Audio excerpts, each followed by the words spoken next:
হরে কৃষ্ণ। আজ পবিত্র গোপাষ্টমী।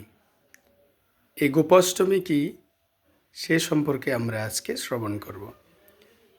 গোপাষ্টমী হচ্ছে বিশেষ এক তিথি, যে তিথিতে শ্রীমতী রাধা ঠাকুরানীর দিব্য যুগল চরণ দর্শনের এক সুযোগ।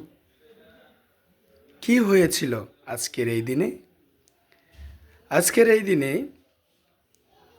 ভগবান কৃষ্ণ সমস্ত সখাদের নিয়ে প্রথম গোচারণে যাবেন।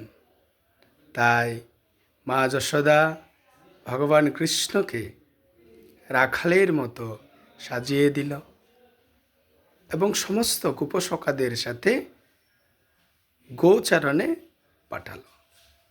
আর অন্যদিকে শ্রীমতী রাধারানী, তিনি উৎকণ্ঠিত হয়ে রয়েছে, আমি প্রভুর এই দিব্য গোচারণ দর্শন করতে চাই। কিন্তু মেয়েদের গোচারণে যাওয়া নিষিদ্ধ। তখন কি করলেন? সুবলকে দেখতে ঠিক রাধারানীর মতোই দেখায়।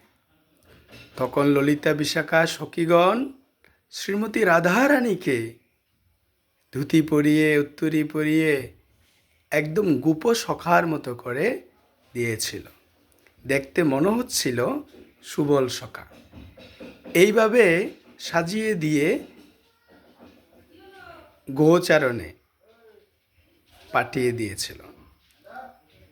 স্বাভাবিকত যখন ধুতি পরে চরণ দর্শন করার সুযোগ হয়, তো ঠিক শ্রীমতী রাধারানী আজকের দিনে গোপ বেশে দর্শন প্রদান করেছিল, গোপবেশে।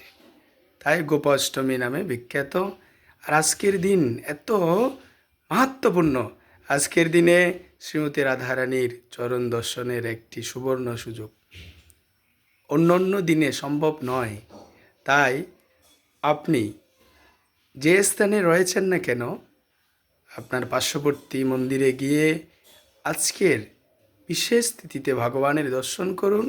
তৎসঙ্গে শ্রীমতী রাধারানীর দিব্য যুগল চরণ দর্শনের সৌভাগ্যকে আপনি হারাবেন না। অবশ্যই আপনি মন্দিরে গিয়ে শ্রীমতী রাধারানীর দিব্যচরণ যুগল দর্শন করুন। আজকের এই দিন রাধারানীর চরণ দর্শনে আমরা সকলে কৃতার্থ হতে পারি। অন্য সময় রাধারানীর চরণ দর্শনের কোনো সুযোগ সুবিধা নাই, শুধুমাত্র গোপাষ্টমীতে।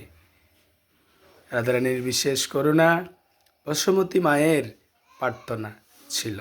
শ্রীমতী রাধারানী প্রথম রাজভবন থেকে তার যুগল চরণ বসুমতী মায়ের মস্তকে প্রদান করেছিল।